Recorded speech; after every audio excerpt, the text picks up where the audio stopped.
వాక్యాన్ని ఎవరైతే హృదయంలోనికి చేర్చుకుంటారో వాళ్ళు మాత్రమే దేవుని కార్యాన్ని చూడగలుగుతారు. విశ్వాసముని బట్టి మాత్రమే ఈ కార్యం జరుగుతాయి. దేన్ని బట్టి అంట? విశ్వాసం అంటే నమ్మడం ద్వారా మాత్రమే. నమ్మిక ఉంచితే చాలు దేవుడు మేలు చేస్తాడు. దేవుడు సర్వాధికారి దేవుడని, సర్వాంతర్యామని, ఆయన సర్వము సృష్టించిన దేవుడని, ఆయన నోటి మాటతోనే సమస్తము కూడా కలగజేశాడు. అంటే దేవుడు ఎంత శక్తివంతుడో ఒకసారి మళ్ళా జ్ఞాపం చేసుకోండి. దేవుడు శక్తివంతుడైన దేవుడు, ఆయనకి అసాధ్యమైనది ఏది కూడా లేదు. దేవునికి సమస్తము సాధ్యమే.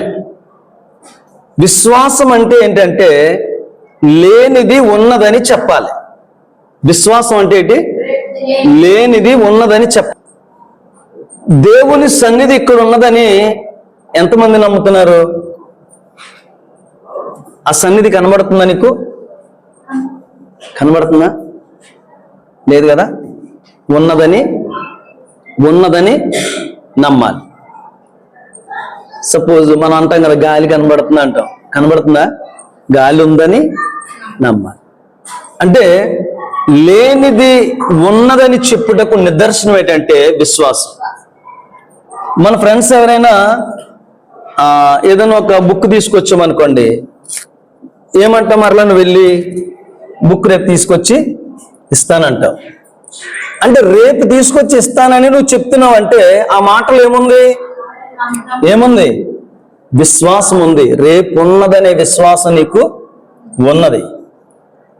అసలు రేపు ఉందో లేదో మనకు తెలియదు, కానీ రేపు అనే మాట నువ్వు ఉపయోగిస్తున్నావు అంటే అర్థం ఏంటంటే అక్కడ రేపు ఉన్నదని విశ్వసిస్తున్నావు. దేవుడు ఉన్నాడు అని మనం నమ్ముతున్నాము.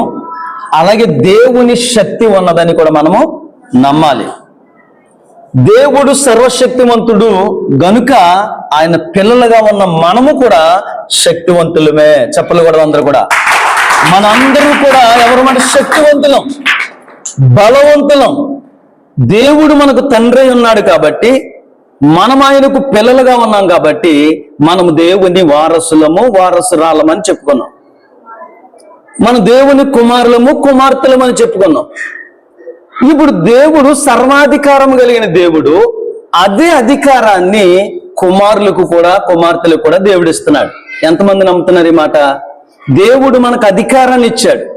ఎలాంటి అధికారం అంటే లోకా సువార్త 10వ అధ్యాయం 19వ వచనం ప్రకారము అక్కడ ఏమైనా అధికారం ఇచ్చాడు? పాములను, త్రేళ్లను త్రొక్కుటకు, శత్రువు బలవంతటి మీద కూడా అధికారాన్ని జయించడానికి మన దేవుడు మనకి ఇచ్చాడు. అంటే ప్రతి విధమైనటువంటి అపవాదిని జయించే అధికారము ఎవరిచ్చారు? మనకి దేవుడే ఇచ్చాడు. శత్రువును జయించే అధికారము దేవుడు ఇచ్చాడు. కానీ నువ్వు అధికారాన్ని ఉపయోగించుకోవడం లేదంటే అర్థం ఏంటంటే వాగ్దానాన్ని నువ్వు నమ్మడం లేదు. దేవుడిచ్చిన అధికారాన్ని నువ్వు నమ్మడం లేదు. ఈ అధికారం నాకు కాదు, ఎవరికో అనుకుంటున్నావు నువ్వు.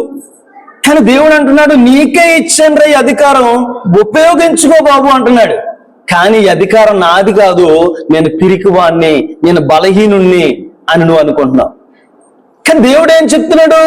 నీకు గొప్ప అధికారం ఇచ్చాను, పాములను లెక్క చేయని అవసరం లేదు. ఇంకా శత్రువు బలవంతుడి మీద కూడా నీకు సమస్తమైన అధికారం నీకు ఇచ్చాను, వాడిని జయించు అని దేవుడు చెప్తా ఉంటుంటే పారిపోతా ఉన్నాం, మనం పరిగెత్తుతా ఉన్నాం. గొల్యాతుని చూసి అనేది ఆత్మ ఏం చేస్తుంది? భయపడతా ఉంది. వెంటనే వెనుకకు పరిగెత్తుతా ఉన్నారు వాళ్ళు.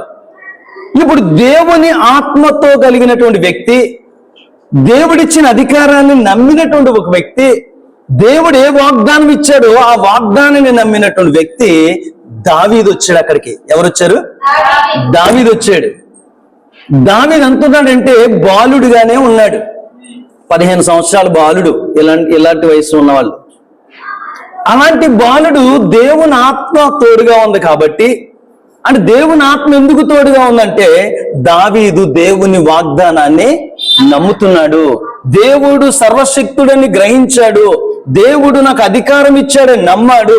దేవుడు నాకు తండ్రి ఉన్నాడు, నేను కుమారుడుగా ఉన్నానని నమ్మాడు. కాబట్టే గొల్యాతుని చూశాడంతే. చూసి ఏమీ లేదు అతని దగ్గర, చిన్న కర్ర తీసుకుని వస్తా ఉన్నాడు, కర్ర పట్టుకుని వస్తా ఉన్నాడు. అంత ఎత్తున్నటువంటి గొల్లియాతు వాడిని చూస్తుంటేనే భయంకరంగా ఉన్నటువంటి వ్యక్తి, పెద్ద పెద్ద దేహదారుఢ్యం కలిగినటువంటి వ్యక్తులు బయటకు పారిపోతుంటే, వెనకకు వెళ్ళిపోతా ఉంటుంటే, ఈ చిన్న దావీదు కర్ర పట్టుకుని వస్తా ఉంటుంటే వాడు అంటున్నాడు, రే నేనేమన్నా. ఎందుకు ఆ మాట చెప్పాడు అంటే, దేవుని యొక్క శక్తి నాలో ఉంది, దేవుని అధికారం నాకు దేవుని అధికారం నాలో ఉంది, దేవుడు నాకు విజయాన్ని ఇస్తాడు, ఆయన ఆత్మ నాకు తోడుగా ఉందని దావీదు నమ్మాడు. విశ్వాసం మన జీవితంలో కలిగినప్పుడు మాత్రమే ఏ కార్యములైన విజయాన్ని మనము చూడగలుగుతాము. దేని స్తోత్రంగా లేక. ఇప్పుడు దేవుడు శక్తిమంతుడని చెప్పుకున్నాం గడిచినటువంటి దినం. ఆయన అందు విశ్వాసం ఉంచిన వాడు, ఆయన వాగ్దానం నమ్మిన వాడు ఆయన వారసురాలుగా ఉంటారని